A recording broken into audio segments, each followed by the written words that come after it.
Isang pagpalang gabi po sa ating lahat. Muli ako si Nia Sebastian and welcome to our daily devotion with Pastor Russell Ocampo.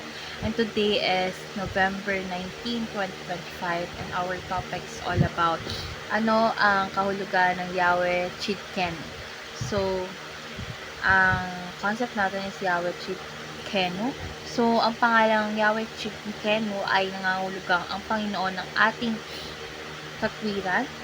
Sa propesiya ni Jeremiah, ipinangako ng Diyos ang isang matuwid na sanga mula sa lahing ni David, ang Mesayas, na maghahari ng may katarungan. Siya ay kabaliktaran ng tiwaling pinuno na si Juda. Siya ay magiging mismong katwiran ng Diyos. Natupad ito kay Kristo Jesus na siya ang ating katwiran hindi dahil sa ating gawa, kundi dahil sa kanyang perpektong pagsunod at kamatayan na inihayag para sa atin. So, our Bible readings for today is all about Jeremiah chapter 23 verse 6, ASMD version. Sa panahong iyon, magiging ligtas ang Juda at mapayapang Israel. So, ang itatawag sa hari ay ang Panginoon ang ating katwiran.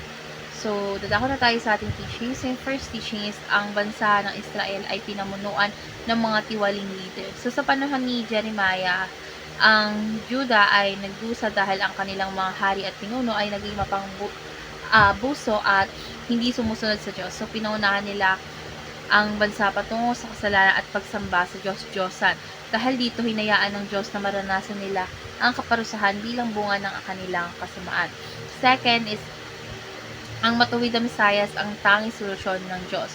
So, hindi sapat ang pagpapalit lang ng leader o paggawa ng reformang pampolitika dahil ang kinakailangan ay isang hari na may tunay na matuwid, hindi lamang may katarungan, kundi mismong katwiran ng Diyos. So, si Jesus lamang ang hari na kanyang gawing matuwid ang kasalanan ng tao mula sa loob papalabas.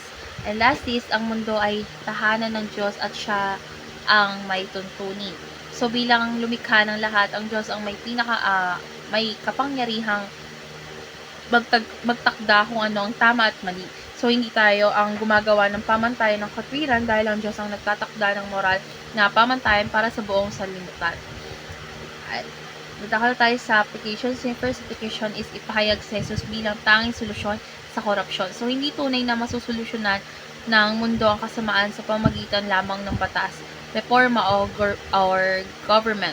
Dahil ang ugat ng korupsyon ay puso ng tao, kaya tanging ang bagong puso mula kay Jesus ang lunas, kaya dapat nating ihayag si Jesus bilang tanging pag-asa ng lipunan. Second is ipangaral ang pagsisisi at ebanghelyo ng kaharian.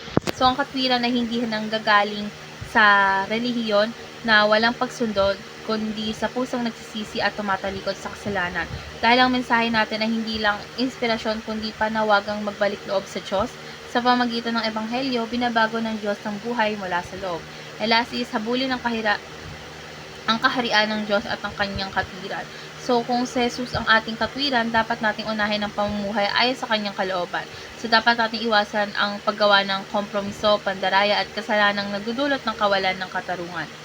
So, dadako na tayo sa ating last part, which is our discussion. And our discussion talks about bakit si Haring Jesus lamang ang tanging solusyon para maikalat ang katwiran sa buong mundo. Dahil si Jesus lamang ang tanging solusyon upang kumalat ang tunay na katwiran sa buong mundo dahil siya lamang ang may kapangyarihang baguhin ang puso ng tao. So, ang batas ay maaaring magtakda ng parusa, ngunit hindi nito kayang baguhin ang puso na pinagmulan ng kasalanan. So, si Jesus lamang ang nagbibigay ng bagong puso, bagong kalikasan at katwiran mula sa Diyos. Kaya siya lamang ang kayang magtayo ng lipunan na may tunay na katarungan at kabanalan. So, sa devotion nito, natutunan ko na si Jesus lamang ang tunay na katwiran natin, hindi ang sarili nating gawa o kabutihan. Kahit gaano pa nating subukang maging mabuti, hindi natin kayang maging perfect sa pamantayan ng Diyos. Kaya kailangan natin si Kristo sa bawat araw. So, dapat natin ito ipamuhay sa pamamagitan ng pagsunod kay Kristo, pag-iwas sa mga kasalanan, at pagiging patotoo ng katwiran ng Diyos sa ating buhay. So, let's pray po. Lord God, maraming salamat po dahil ikaw ang aming katwiran. Lord God, patawarin niyo po kami sa mga panahon na nagtitiwala kami sa sariling kabutihan at hindi sa iyo. Lord God, baguhin mo po ang aming puso. Tulungan mo po kaming mamuhay ng matuwid at gamitin mo kami upang magdala ng katwiran ni Kristo sa mundo. Ikaw ang hari at sa iyo kami inialay ang aming buhay. In Jesus' name we pray. Amen.